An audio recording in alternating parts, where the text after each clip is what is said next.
চ্যালেঞ্জের 4 নম্বর দিন। আজ ঘুম থেকে উঠতে বড়ই দেরি হয়ে গিয়েছিল।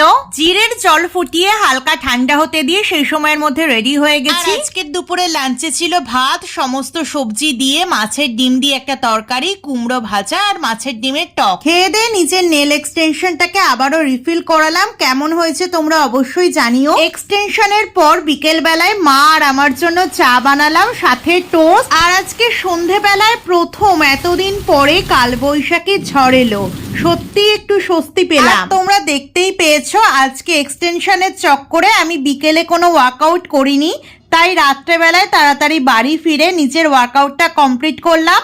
আর এটা ছিল আমার ওয়ার্কআউটের কুল ডাউন। সারা দুপুর কোনো রেস্ট নিইনি বলে বিকেলে আর ওয়ার্কআউট করতে ভালো লাগছিল না। আফটার ওয়ার্কআউট স্নান করে নুঙ্কিকে খাইয়ে নিজের ডিনারটাও সেরে ফেললাম। আর আজকের ডিনারে আমি খেয়েছি সকালের বেঁচে যাওয়া মাছের তরকারি, হাতা দেওয়া শুদ্ধ।